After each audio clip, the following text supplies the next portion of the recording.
Muy buenos días, tengan todos ustedes.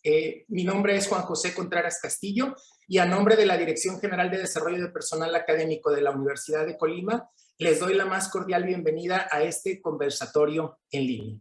Agradecemos la participación de las autoridades, expositores y docentes que nos acompañan el día de hoy.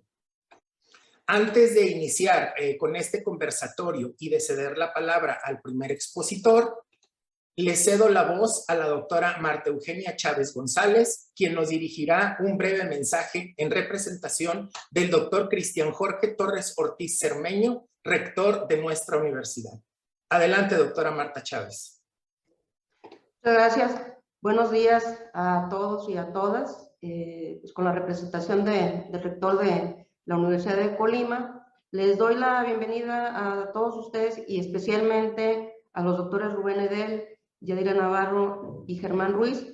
Y el rector les agradece su disposición para participar en este conversatorio en el marco de las jornadas académicas, uno de los ciclos de capacitación que tenemos para el profesorado de nuestra casa de estudios. El rector, por cuestiones de agenda, hoy no nos pudo acompañar, ha estado en algunas de nuestras actividades, pero está seguro de que las experiencias de nuestros invitados nos permitirán ver, conocer convergencias y divergencias en la experiencia educativa a raíz de la pandemia. Pues de esta manera, doctor Rubén Edel, doctora Yadira Navarro y doctor Germán Ruiz, reciban un atento saludo del rector y sean bienvenidos a esta casa de estudios.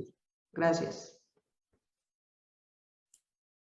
Muchas gracias por su mensaje, doctora. En este momento iniciaremos con el conversatorio y como primer punto haré la presentación de nuestros expositores, agradeciendo nuevamente el hecho de que hayan aceptado participar en este evento con nosotros. Nos acompaña el doctor Rubén Edel Navarro, quien es licenciado en Psicología por la Universidad Autónoma del Estado de México, maestro en Educación por el Tecnológico de Monterrey y doctor en Investigación Psicológica por la Universidad Iberoamericana Campus Ciudad de México. Es investigador nacional nivel 1 por el Consejo Nacional de Ciencia y Tecnología. Su línea de investigación es aprendizaje mediado por la tecnología, a partir del cual ha publicado más de 120 artículos y ha participado como asesor editorial de más de 25 revistas científicas. También es autor de 15 libros publicados en México, Argentina, Colombia, Chile y España.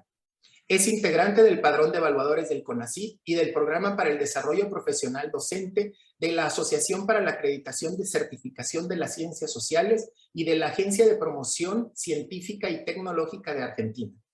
Se ha desempeñado como investigador de tiempo completo de la Universidad Veracruzana, donde también ha coordinado el Laboratorio para la Innovación y el Desarrollo Regional. Es decano del Doctorado Interinstitucional en Sistemas y Ambientes Educativos en el Cuerpo Académico Entornos Innovadores de Aprendizaje. Desde octubre pasado es vicerrector de la región veracruzana Boca del Río de la Universidad Veracruzana. Gracias por acompañarnos, doctor Rubén Edel Navarro. También nos acompaña la doctora Yadira Navarro Rangel, quien es doctora en Educación por la Universidad Autónoma de Aguascalientes, maestra en calidad de la educación y licenciada en economía por la Fundación Universidad de las Américas Puebla. Cuenta con la especialidad en políticas públicas de modernización educativa por el Centro de Estudios Universitarios de la Benemérita Universidad Autónoma de Puebla y es miembro del Sistema Nacional de Investigadores Nivel 1.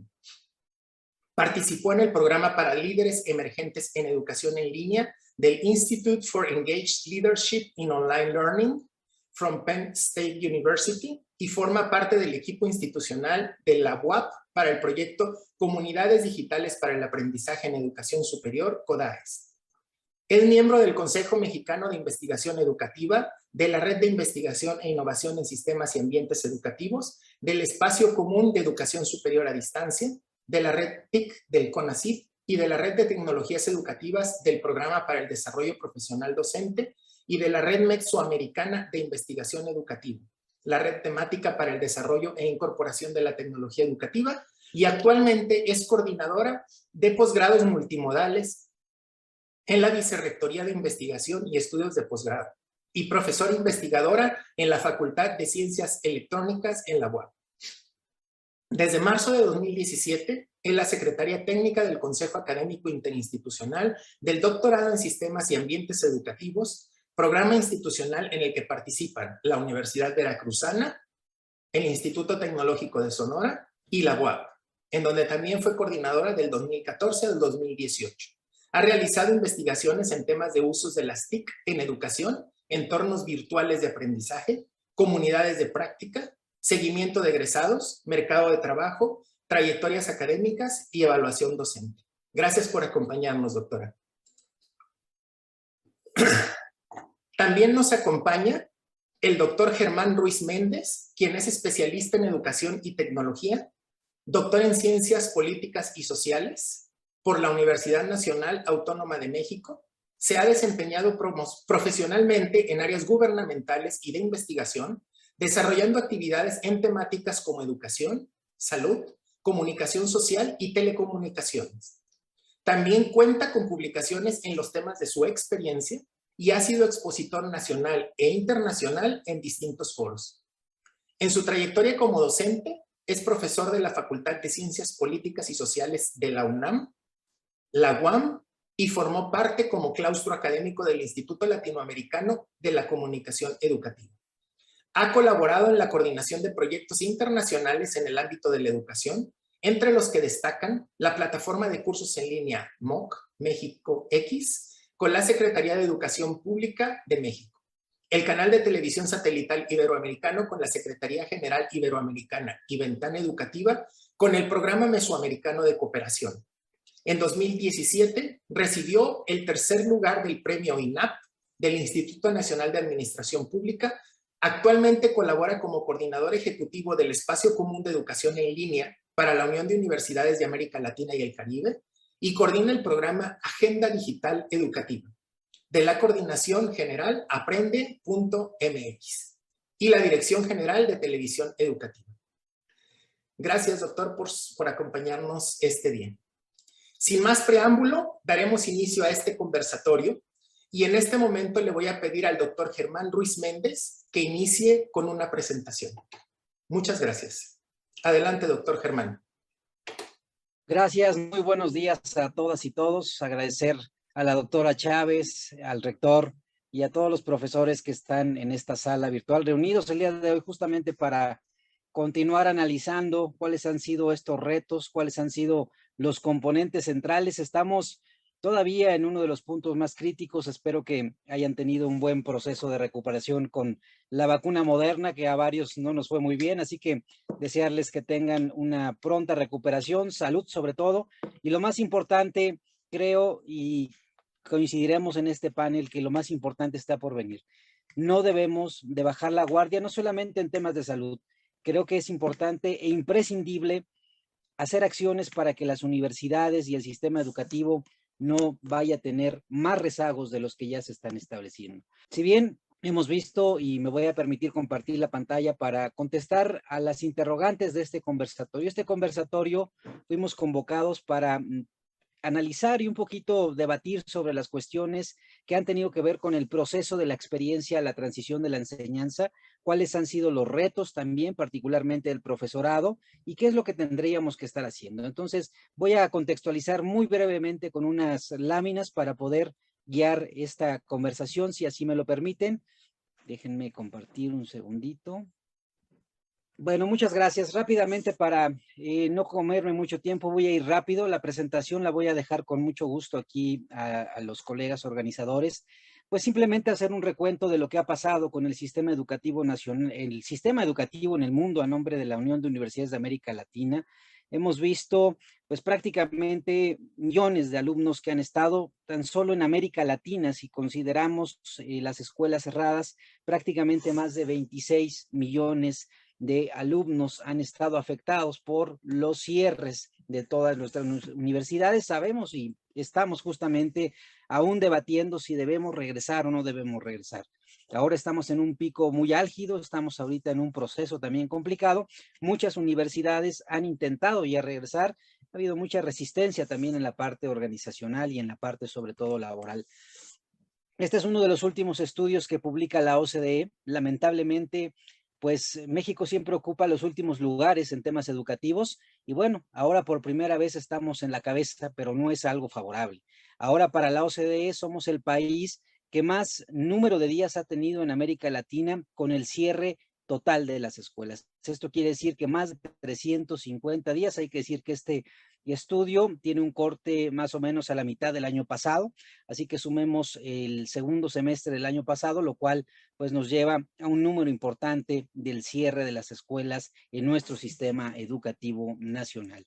Además, para que contextualicemos y que veamos cuál es el tamaño del cierre, el tamaño de la afectación. Estos son algunos datos de cómo está la educación superior en México. Cerca de 4 millones de alumnos, sin contar a los alumnos de posgrado, solamente la matrícula que está en licenciatura y tampoco contando educación continua.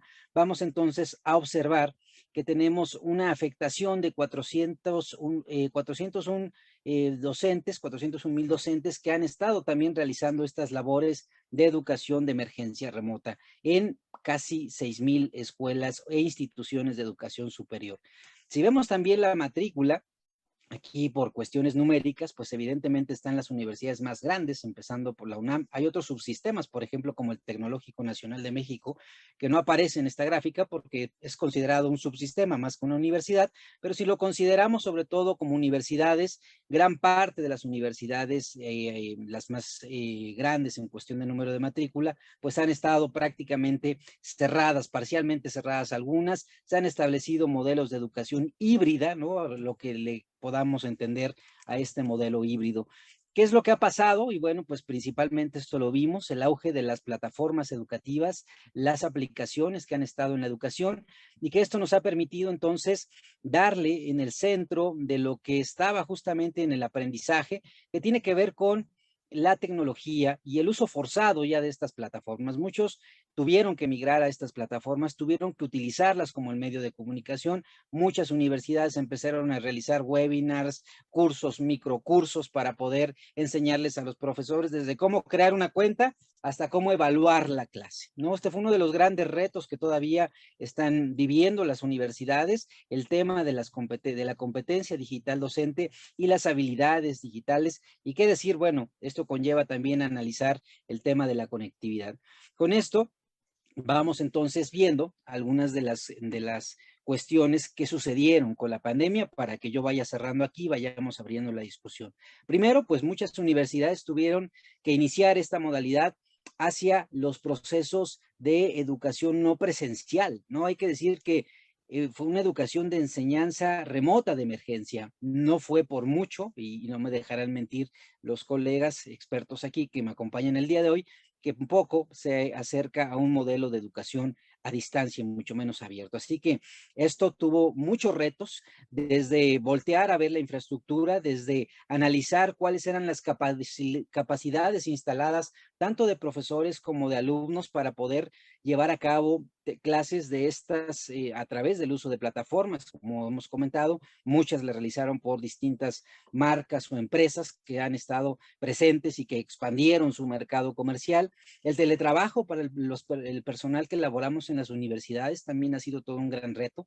Tenemos temas sindicales aún que resolver.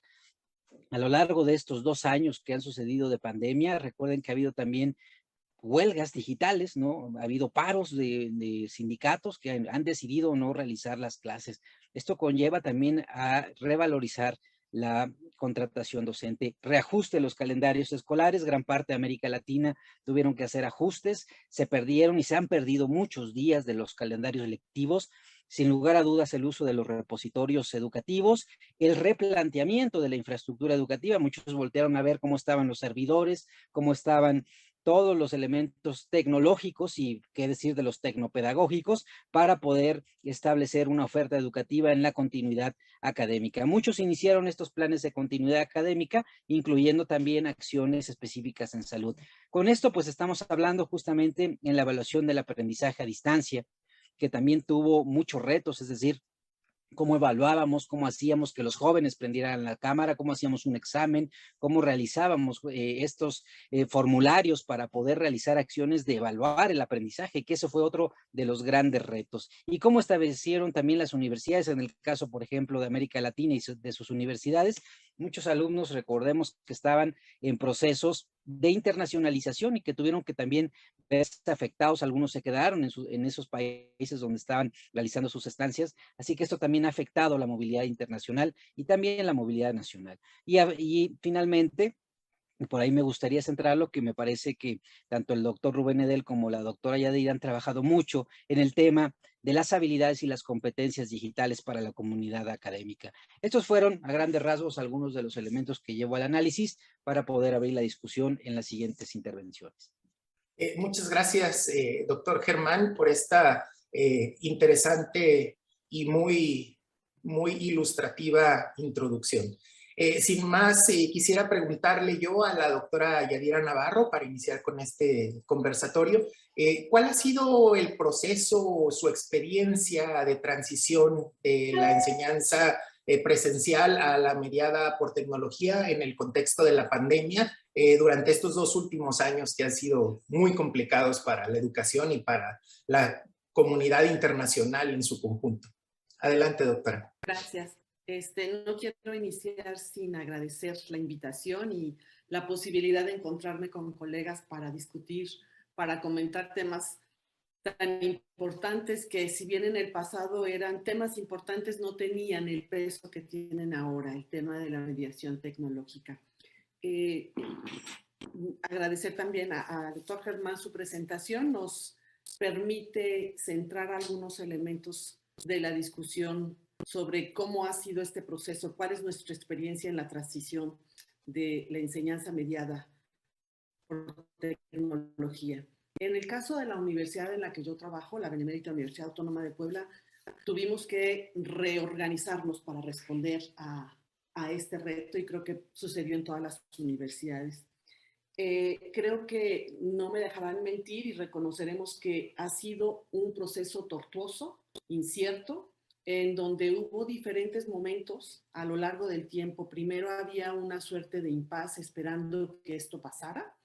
Creíamos que la pandemia se iba a limitar a un par de meses, con suerte un semestre. Eso creo que de alguna manera nos hizo perder tiempo, aunque también identificamos que se dieron respuestas diferenciadas. La UAP es una universidad muy grande y tiene muchas facultades, las respuestas fueron diferenciadas.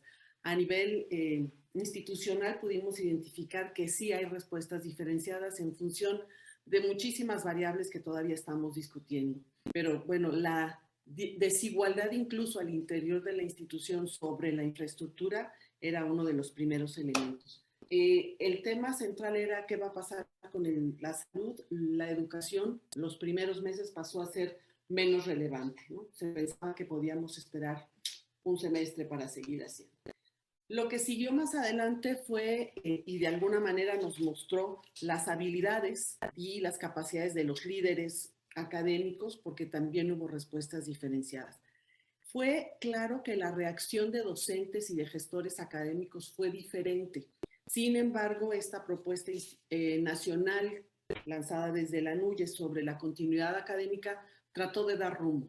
En algunos casos fue fácil implementarlo porque había esa infraestructura y había esas habilidades para el uso de la tecnología. Pero en una buena parte de las áreas de la universidad sí se dio lo que señala el doctor Germán sobre esta parálisis, que no solo era ausencia de actividades, de clases, sino parálisis en términos de muchas cosas, esperar a ver qué pasaba. Podemos identificar que los liderazgos diferenciados nos mostraron posibles respuestas, nos mostraron respuestas muy diferenciadas. El tiempo que tardamos en ajustarnos a los lineamientos nacionales permitió la capacitación al vapor, creo que lo comentaba también Germán, de qué urge. Vamos entonces a capacitar a todos. ¿En cuál plataforma? Era otra de las discusiones. De manera así muy resumida, me gustaría comentar que el análisis que podemos hacer a la vuelta de estos casi 2 años es que para aquellos que trabajamos la mediación tecnológica, avanzamos un trecho muy largo para que reconocieran aquellos que se resistían a reconocer las bondades de la tecnología, reconocieran las posibilidades, las bondades y el hecho de que la tecnología llegó para quedarse, creo que así siempre lo comenta Rubén, pero más que llegar para quedarse, llegó para resolver problemas. Si bien la tecnología no lo es todo y no lo va a resolver todo, creo que este proceso tortuoso tuvo algunas ventajas para reconocer lo que podemos hacer con el uso de la tecnología. Quisiera cerrar mi participación señalando que es muy acertado el comentario que hace Germán en términos de no estamos haciendo educación a distancia, estamos atendiendo una emergencia remota a distancia y eso marca diferencias importantes. Si hubiéramos tenido el tiempo suficiente, si hubiéramos tenido la posibilidad de decidir convertir nuestros programas presenciales a una modalidad mixta, semi, quizá hubiéramos avanzado más de lo que estamos avanzando ahora, pero creo que el gran reto fue reconocer la posibilidad de que la mediación tecnológica puede ayudar a resolver estos y más problemas.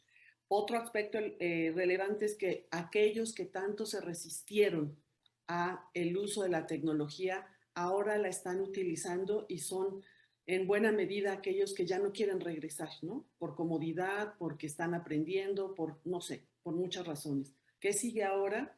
La capacitación docente, porque está muy diferenciada y usan de manera muy desigual, que es un comentario que me gustaría dejar más adelante sobre lo relacionado a las acciones, hacia dónde hay que dirigir ahora las acciones institucionales para poder aprovechar el potencial de los recursos y entender que ahora son otros los retos, ¿no? Más allá de la pandemia que nos tiene aislados, hay más retos en términos de cómo vamos a ver a la educación, qué tan importantes son los contenidos y la necesidad de la actualización de los contenidos y hasta la reformulación de nuevas carreras y el desarrollo de nuevas habilidades o de habilidades necesarias para los tiempos que estamos viviendo.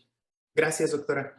Muchas gracias por esta amable respuesta. Le pediría ahora al doctor Rubén Edel si nos pudiera hacer su comentario respecto de esta pregunta. La voy a repetir para que quede constancia. ¿Cómo ha sido el proceso o la experiencia de transición de la enseñanza presencial a la mediada por tecnología en el contexto de esta pandemia, en su opinión?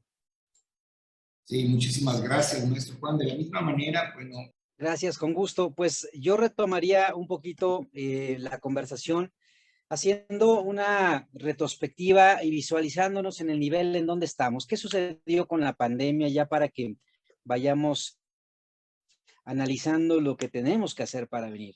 Evidentemente, cuando inició este gobierno, cuando iniciaron las autoridades educativas, se replanteó nuevamente una reforma educativa, recordemos esta mal llamada reforma educativa, como le llamaron, replanteó justamente la Ley General de Educación, se replantea el sistema educativo nuevamente con un periodo presidencial y esto habla pues nuevamente de los elementos por los cuales íbamos o la pandemia iba a penetrar en este ámbito de la propia capacidad instalada. ¿Qué ha sucedido? Y lo comentaba ahorita el doctor Rubén Edel, la agenda digital, que fue un instrumento aprobado en el 2019-2020, fue uno de los componentes que previo a la pandemia pareciera que de manera anticipada se genera un instrumento, como comentaba también la doctora Yadira. Hemos visto muchas acciones aisladas a lo largo de la pandemia. Las universidades, la ANUYES, distintas asociaciones hicieron protocolos, hicieron lineamientos, planes de contingencia, pero ahora tenemos que hacerlo nosotros todavía con mayor calado y con mayor profundidad.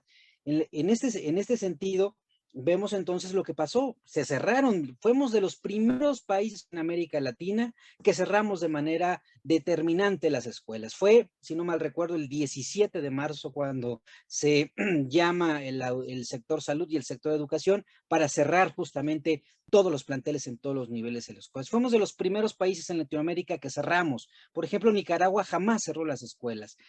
Justamente A partir de ahí se empleó el uso de la tecnología que tanto nos habíamos dicho, con el uso sobre todo para el nivel básico de la televisión, que se le ha dado una revalorización, y ahí tuvimos como en serie Netflix 3 temporadas de Aprende en Casa, 1, 2 y 3, con las consecuencias que tenga que ver para el aprendizaje. Hay que decir que hay todavía algunos estudios que visualizan que evidentemente hay una pérdida del aprendizaje, y esto tiene que ver con lo que va entonces a captar las universidades en los próximos años. O sea, si estamos hablando ya casi de 3 años que estamos perdiendo la calidad de los contenidos educativos, y además, como si todavía tuviéramos esta posibilidad, se replantea generar 100 universidades que buscan atender a un número que evidentemente hay una geografía de la desigualdad. Eso puedo coincidir en los argumentos, pero me parece que hay que pensar a nuestras universidades que ya tenemos. Hablábamos más de 5,000 planteles y todavía vamos a crear 100 universidades más.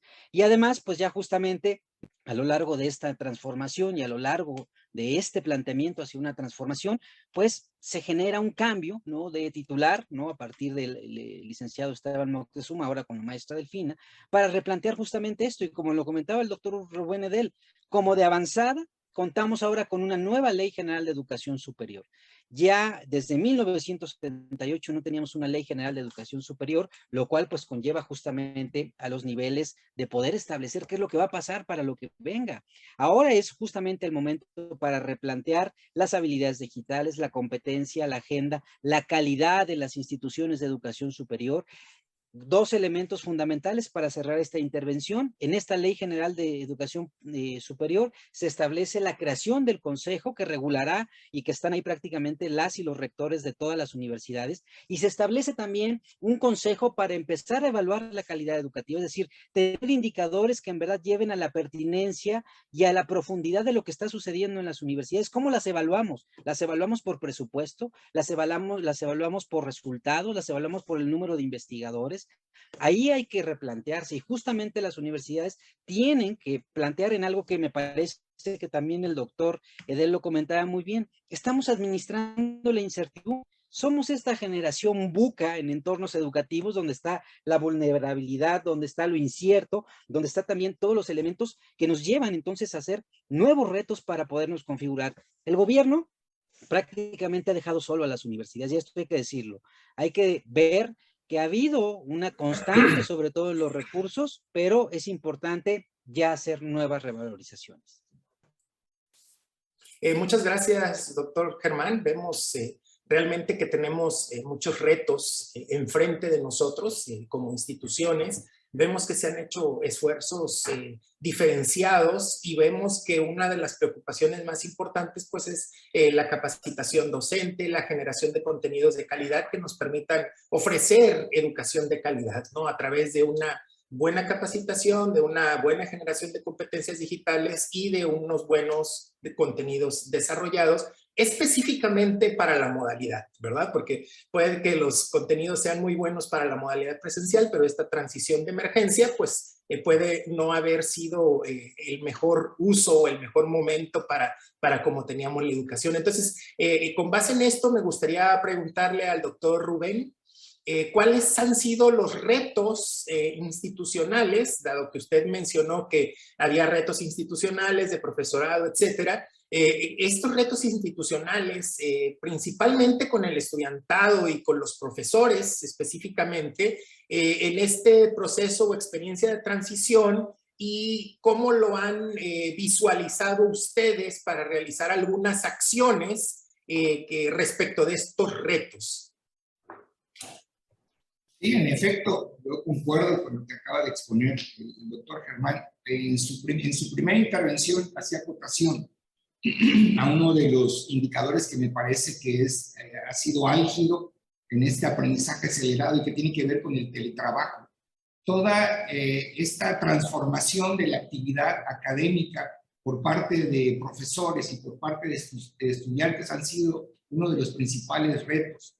Cuando hablamos del tema de las competencias digitales docentes, si me permiten hablar de las competencias digitales profesionales, estamos hablando que es un fenómeno de amplio espectro, ¿no? Esto no solamente tiene que ver con la parte docente, se hace como en caja de resonancia se pone en primer plano la competencia digital docente, pero es la competencia digital del estudiante, la competencia digital de los administradores, la competencia digital de los tomadores de decisiones.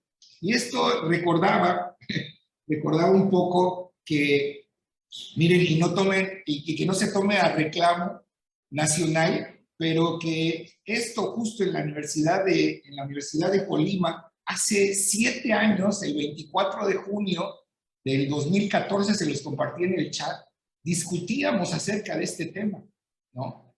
Justo el tema de las competencias digitales, y que en ese momento, digo, yo celebro que para hace 7 años en la Universidad de Colima estábamos discutiendo temas que eran de presente y de futuro inmediato, ¿no?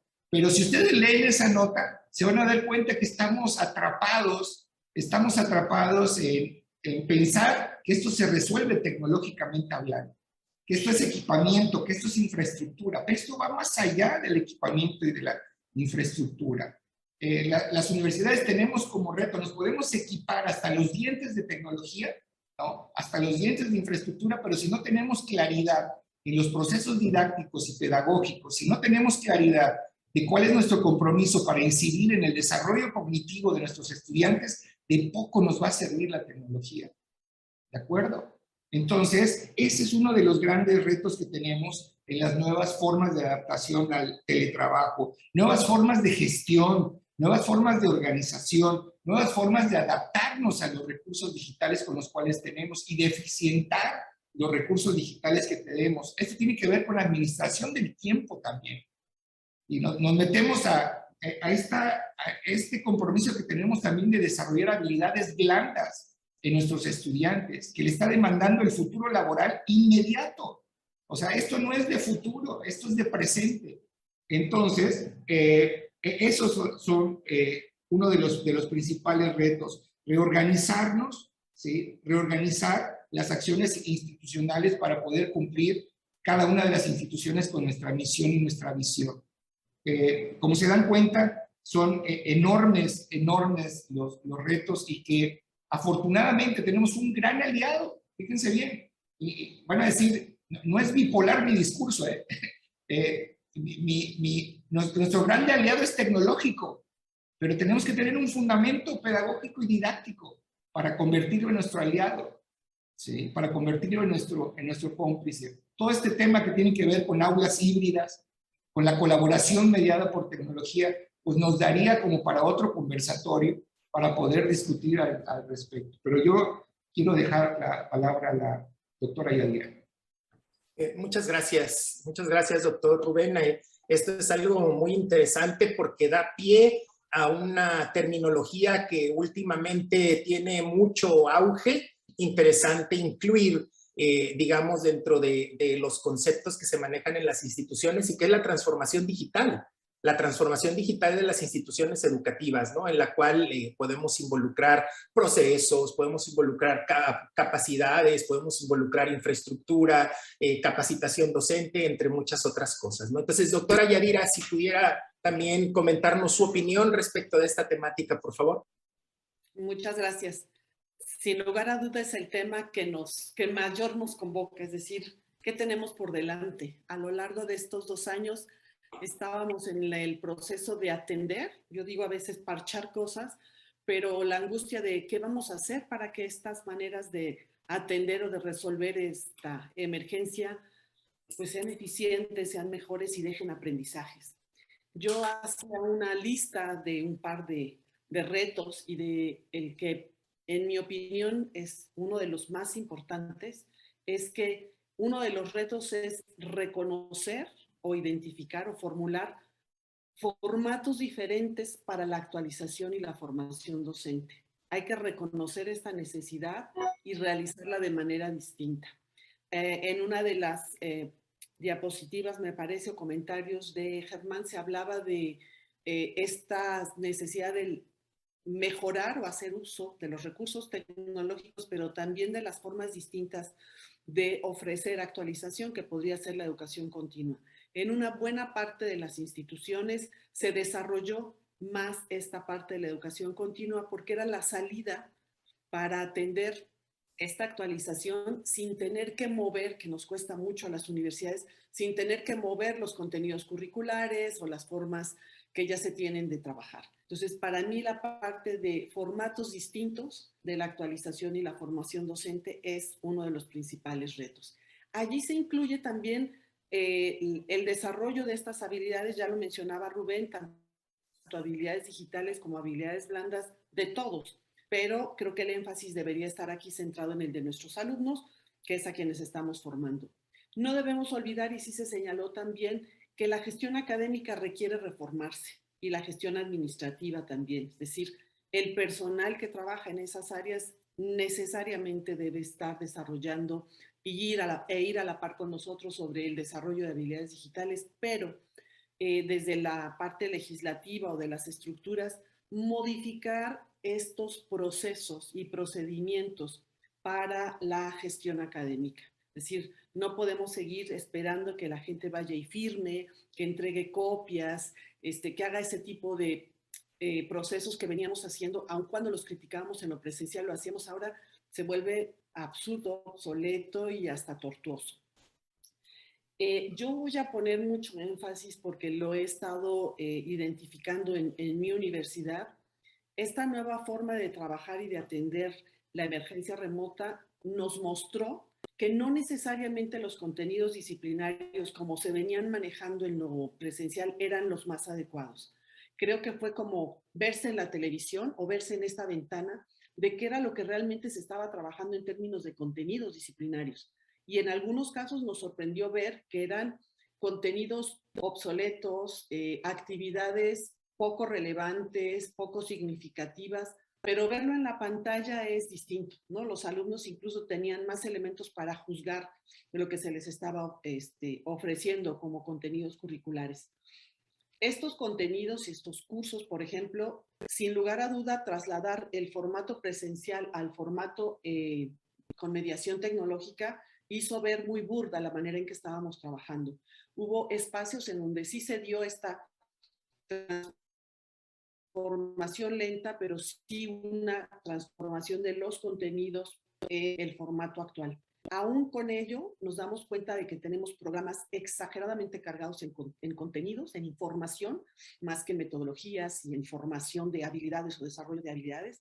Y entonces los alumnos se quejan mucho. Creo que este es un gran reto, cómo atender estas necesidades que se pueden plasmar de manera distinta de nuestros estudiantes.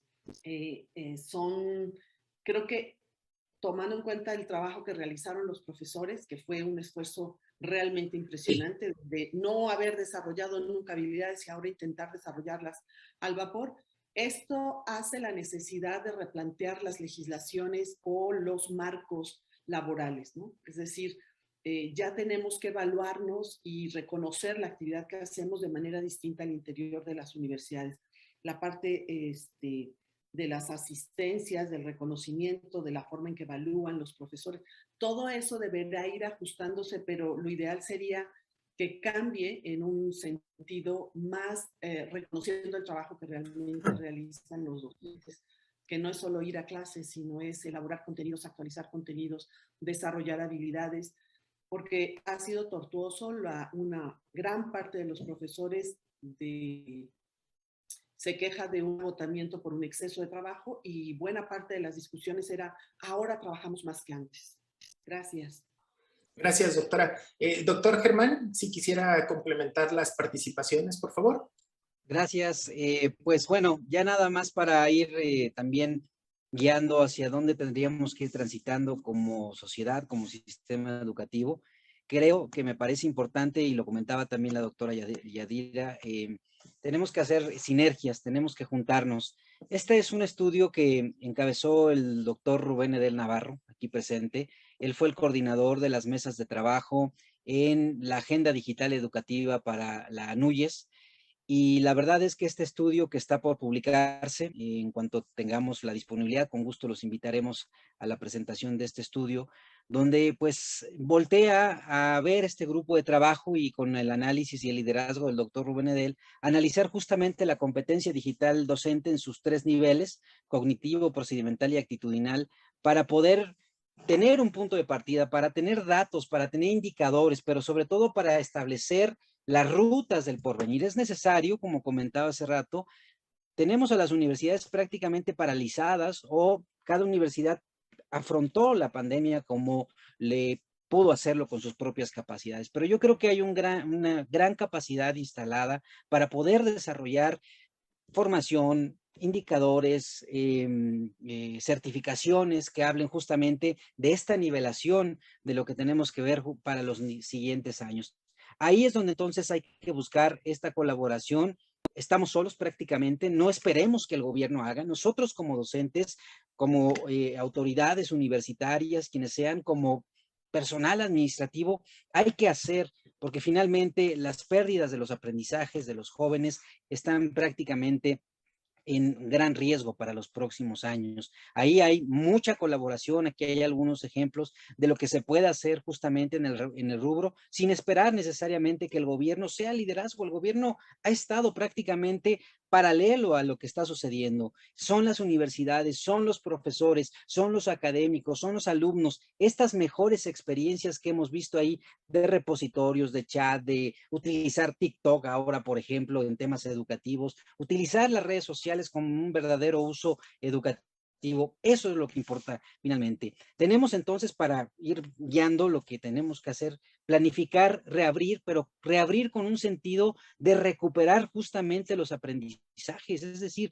¿qué está pasando con estos jóvenes? Pensemos en alumnos del nivel básico que no pudieron aprender a leer. Nada más pensemos en ese rezago que nos está llevando todo el sistema educativo. ¿Y qué hablar, por ejemplo, para la educación media superior? ¿Y qué hablar para la educación superior? ¿A dónde van a ir los jóvenes justamente con menos horas de capacitación, con un entorno competitivo todavía significativo en el ámbito de la incorporación laboral, que es uno de los indicadores que las universidades han justamente replanteado, tienen que replantear, cómo vincular justamente a partir de aquí, y tenemos que reestructurar a la universidad. Esto conlleva hacia replantear justamente lo que ha pasado con esta pandemia, replantear haciendo, replantear creando nuevos modelos, vinculando a la sociedad, hacer una universidad visible, sensible a los problemas, no una universidad alejada de lo que está sucediendo en los entornos sociales, que eso es algo que se le ha cuestionado mucho a las universidades, ¿no? Hay un gran discurso que ha sido justamente de ataque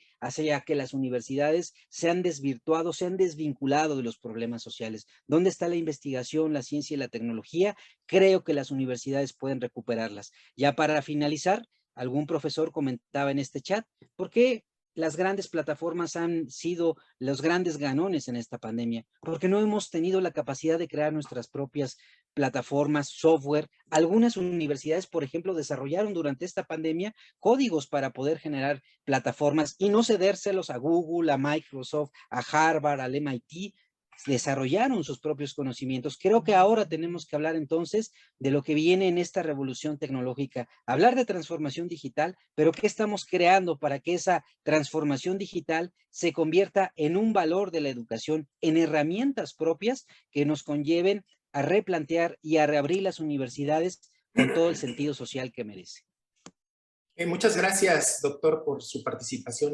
Nada más para continuar con este conversatorio y con tan interesantes participaciones en las cuales nos expresaron los retos institucionales, a dónde debíamos enfocarnos y cuál ha sido su experiencia en este proceso.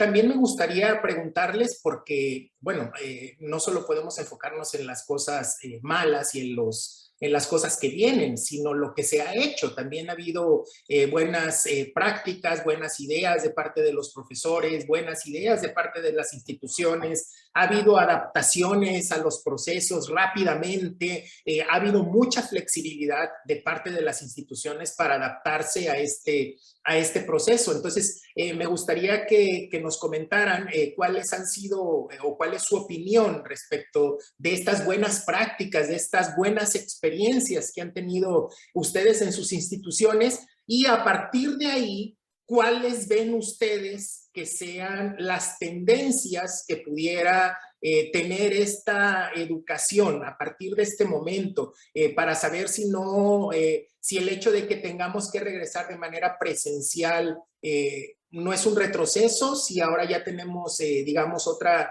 modalidad, otra oportunidad que pudiéramos aprovechar para esta situación, ¿no? Entonces me gustaría, doctor Germán, si pudiéramos empezar con usted en esta respuesta. Gracias.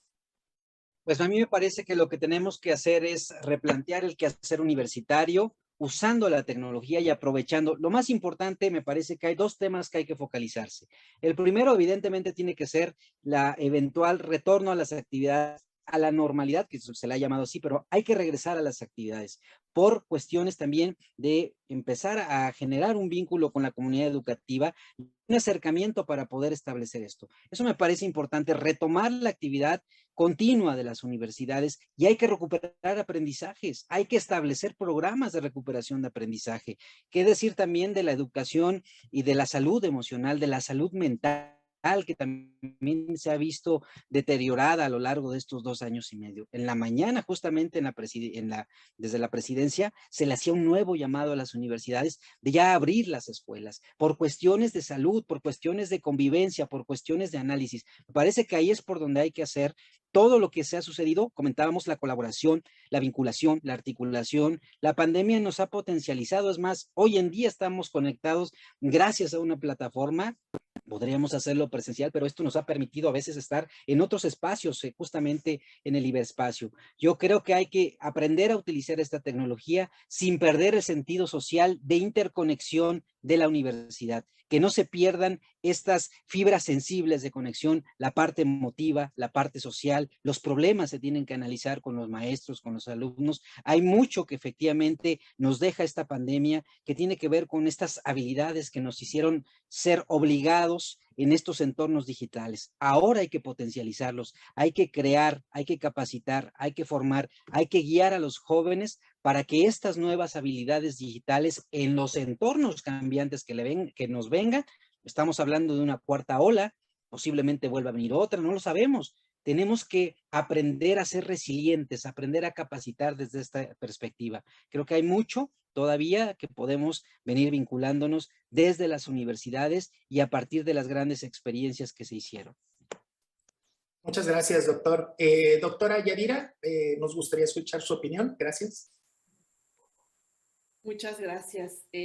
Algunas de las acciones o buenas prácticas que se han realizado desde la institución y en algunos grupos de investigación o algunos grupos de docentes es este tema de la actualización en el uso de las plataformas, que al principio se hizo de manera muy atropellada, ahora ya se hace un poco más ordenada, pero ya se hace entre colegas. Antes nos enseñaban a usar las plataformas, los representantes de las plataformas o los especialistas del área digital de nuestras instituciones. Ahora vemos con muchísimo gusto cómo al interior de las academias, entre los docentes se apoyan, trabajan en espacios diseñados por ellos, se comparten experiencias, se comparten recursos educativos. Estas reuniones de academia, que además se deben realizar en línea, ya tienen nuevos componentes que tienen que ver con la atención a la salud emocional de los docentes y de los alumnos y la preocupación por mejorar las habilidades digitales de todos y cómo hacer más atractivas las clases, más atractivas en el buen sentido. No es que tengan que ser divertidas, sino que sea un aprendizaje relevante y significativo. Esa creo que es una de las mejores prácticas que hemos identificado y que, como ya bien se dijo, no tuvo que ser una práctica dictada desde lo central, sino fue una respuesta de los profesores desde su espacio propio de trabajo, que son las academias. En términos de la institución, el primer trabajo, además de las actualizaciones en el uso de plataformas, fue los apoyos a lo que yo llamaba los periféricos. Se les otorgaron apoyos financieros a los profesores para la conectividad y a los estudiantes equipos de cómputo, sobre todo aquellos estudiantes que habían manifestado que no se podían conectar. Se reconoce que el espacio, que esta nueva forma de trabajar de alguna manera está invadiendo los espacios personales y salió mucha información sobre las condiciones en las que trabajaban algunos docentes, ¿no? Y algunos alumnos. sobre todo los alumnos que no tenían las condiciones y los espacios adecuados para realizar sus actividades docentes o sus cursos. Creo que esa es una de las razones por las cuales se nos está urgiendo abrir las aulas. Es delicado abrirla en un momento como este de gran contagio, pero las respuestas creo que deben ser comunitarias. El trabajo, lo señalaba Rubén, las discusiones tienen que ver con el bien común, con las mejoras hacia la comunidad y a la atención a este tipo de problemas. Y por último, la universidad sacó convocatorias para que los profesores empezaran a desarrollar contenidos digitales.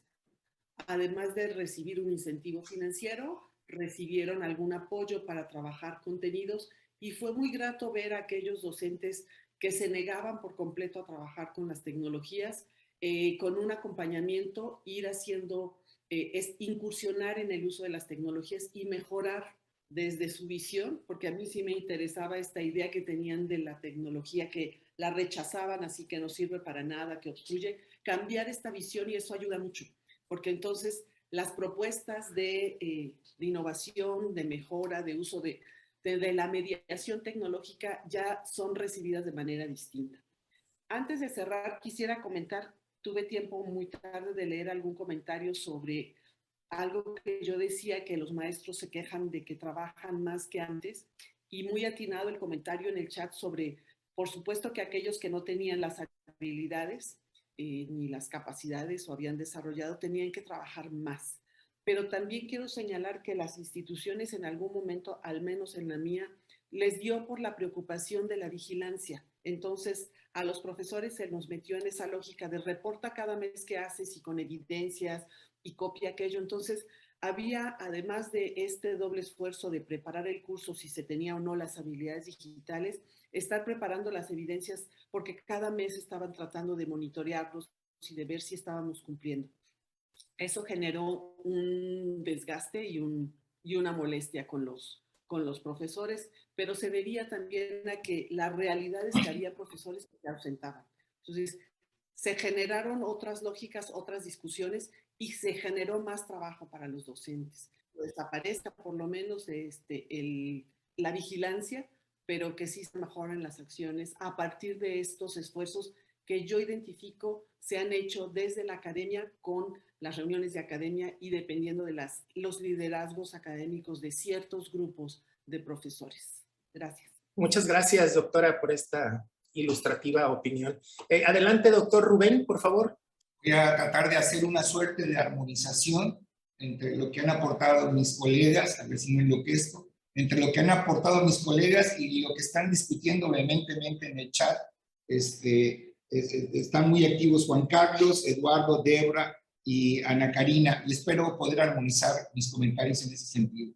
En primera instancia, coincido con el doctor Germán, los costos de la pandemia son elevados, tenemos costos sociales, ¿sí?, importantes, y es que eso tenemos que considerarlos como instituciones de educación superior. Tenemos costos en el desarrollo de competencias profesionales. Si bien lo que apunta el doctor Germán, que vamos a recibir en el futuro las instituciones de educación superior en cuanto a competencias de nuestros futuros estudiantes, pero ¿qué vamos a egresar también? ¿O qué estamos egresando? Y hay áreas del conocimiento muy sensible en donde el desarrollo práctico es básico. Nosotros podemos utilizar la virtualidad para desarrollar competencias en algunas áreas del conocimiento sin mayor dificultad, pero hay otras, ¿sí?, el área de ciencias de la salud, el área de ingeniería, por citar algunas nada más a bote pronto, en donde la virtualidad no nos resuelve el desarrollo de competencias al 100%.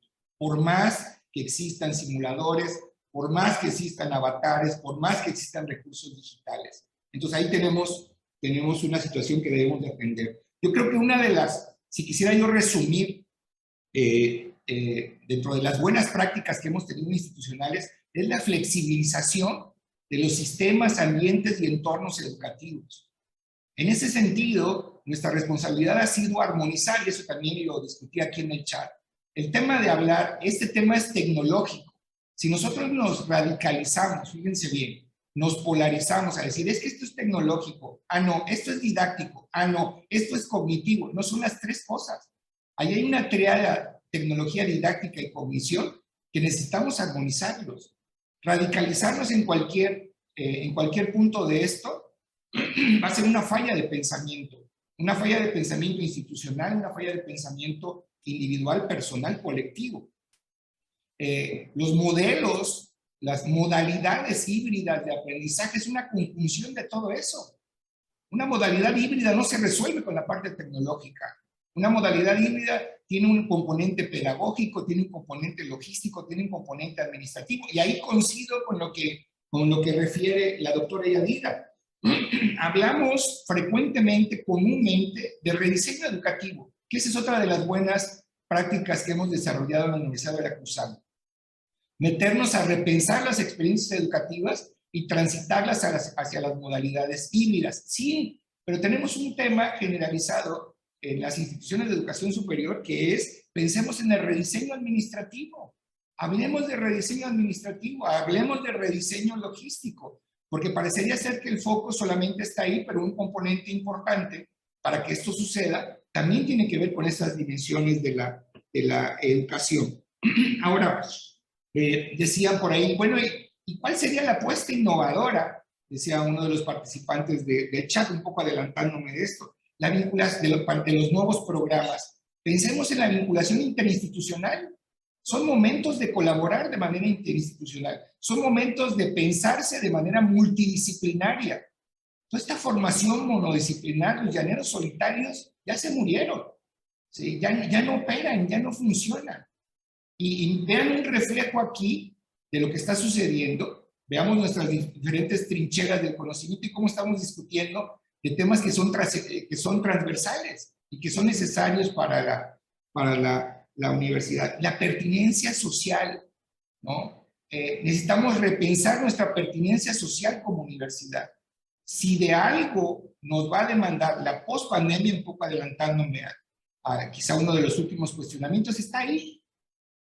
Si las universidades tenemos un gran compromiso social, ahora ese compromiso está magnificado y tenemos que dar respuesta, ¿sí? Y tenemos que tener capacidad de prospectiva y de aprendizaje acelerado para poder hacerlo. Bueno, esto tiene que ver con otro tema que nos daría para otro también conversatorio, que es, todo el mundo pensamos, es que tenemos que movernos al modelo híbrido en cuanto a proceso de enseñanza-aprendizaje, pero en cuanto a proceso de contratación, todos los caminos nos llevan a recursos humanos, ¿sí? Las nuevas formas de trabajar, académicamente hablando, esto es un tema de sindicatos también, ¿no?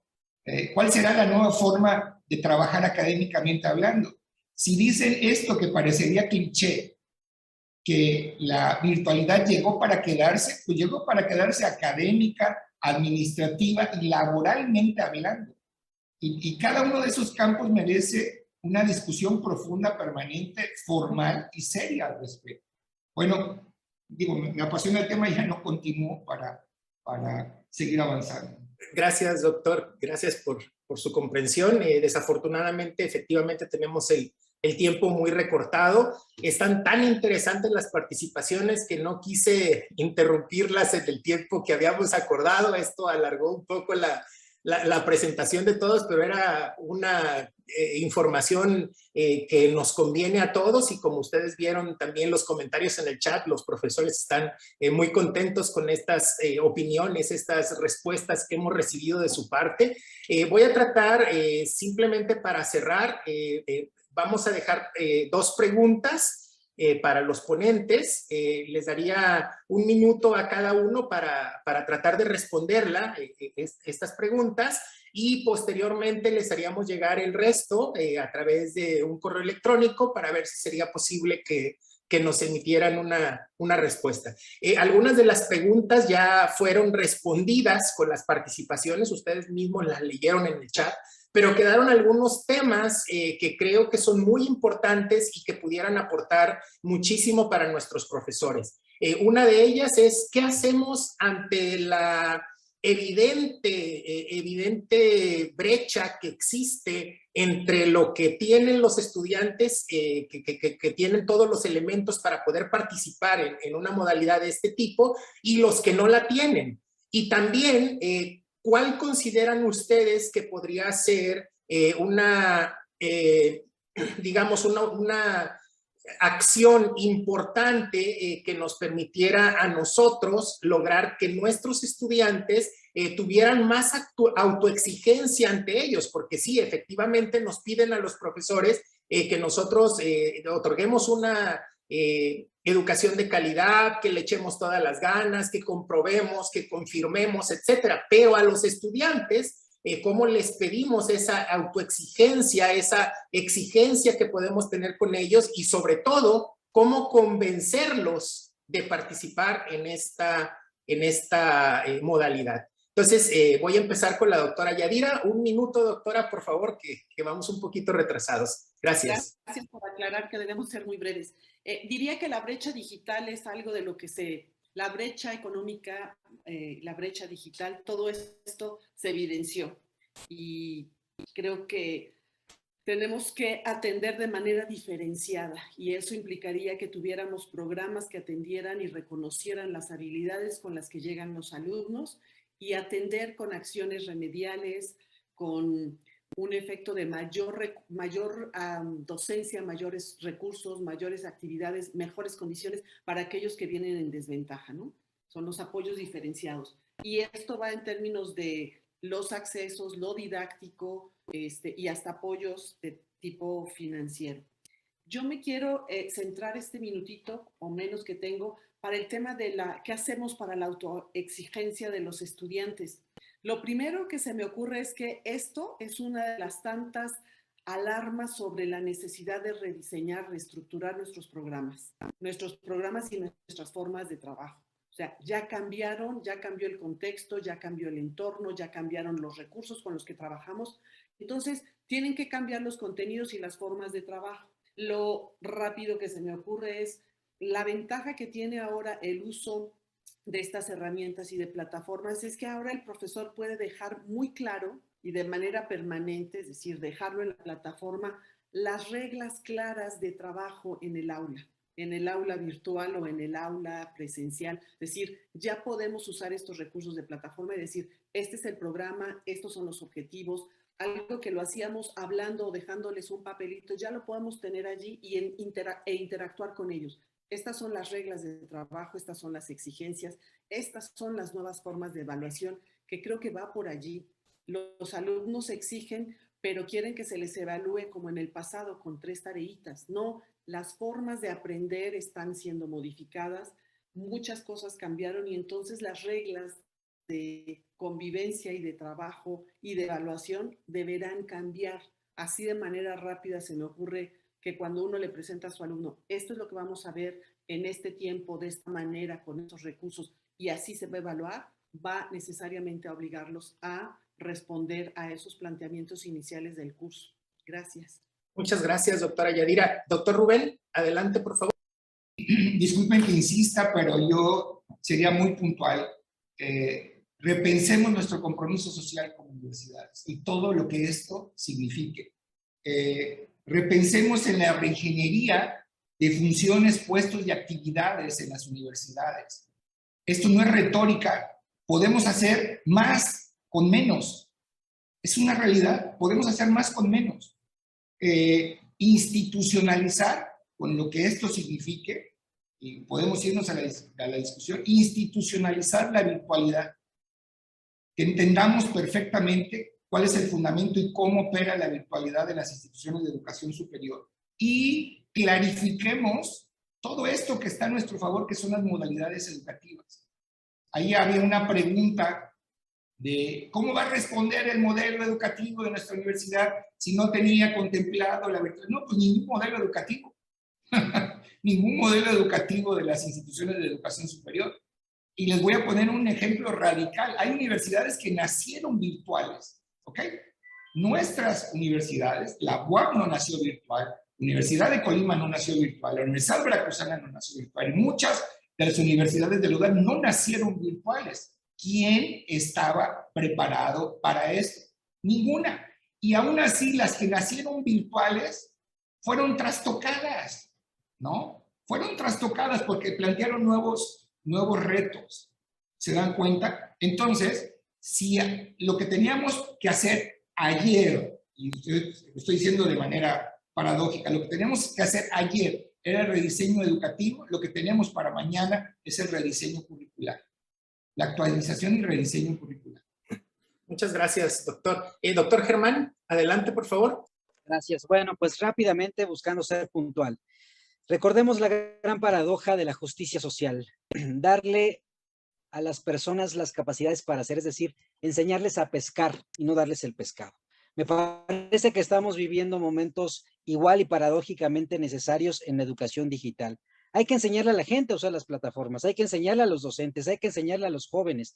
Tenemos que darles esta capacidad de que la tecnología sea un elemento de transformación. ¿Cómo lo hacemos? Lo tenemos que hacer con la capacitación y formación. Hay estos dos planteamientos que preguntaba el profesor Juan Carlos. Primero, tiene que ver con cómo regulamos o cómo nivelamos. Recordemos que a lo largo de la educación formal, uno de los grandes temas es tener los aprendizajes esperados en educación digital. ¿Qué esperamos de los jóvenes cuando ingresan a la universidad y cuando salen? ¿Qué aprendizajes? Entonces vayamos construyendo una tabla o vayamos construyendo, ya hay algunas universidades que lo han hecho, programas de nivelación en el uso de la tecnología como la UNAM o otras universidades que nacieron 100% digitales. Ya entran concursos de inducción para poderlos nivelar. Y terminando en el último tema, en el autoaprendizaje, tenemos que vincular a nuestro entorno, tenemos que vincular a la familia. Las cuestiones socioafectivas de motivación están en la casa. Nuestro sistema educativo nacional describe a la escuela como la comunidad escolar, alumnos, maestros y padres de familia. No perdamos a la familia en la educación. Es importantísimo y más ahora en este replanteamiento. Gracias por la invitación y les mandamos un saludo a nombre de la UNAM.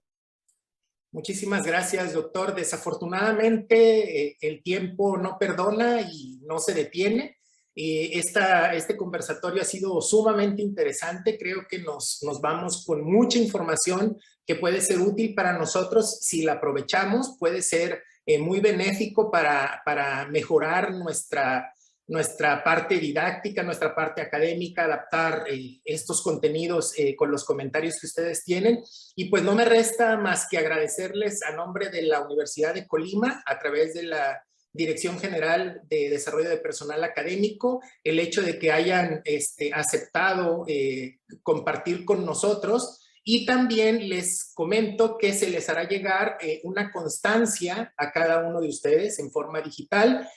Por cuestiones de tiempo solo voy a leer una, cada una tendría el nombre de cada uno de los participantes. La Universidad de Colima otorga el presente reconocimiento a Yadira Navarro Rangel por participar en el conversatorio en línea Experiencias de la enseñanza mediada por tecnología en el nivel superior, realizado el 19 de enero de 2022 en el marco del Programa Institucional de Formación Docente que se realiza del 17 al 28 de enero, organizado por la Dirección General del Desarrollo de Personal Académico. Atentamente, Estudia, Lucha, Trabaja, Colima, México, enero de 2022, doctor Cristian Jorge Torres Ortiz Cermeño, rector. Muchas gracias por su participación, doctores. Gracias a los docentes, gracias a las autoridades que nos acompañaron el día de hoy. Y quisiera invitarlos al siguiente conversatorio que inicia en aproximadamente 10 minutos para que pudieran acompañarnos y pudiéramos continuar con estas discusiones tan interesantes y tan ricas. Muchísimas gracias a todos por su participación. Hasta luego. Hasta luego. Gracias por la invitación. Un gusto. Hasta luego, profesores. Que tengan buena jornada. Gracias. Gracias a ustedes.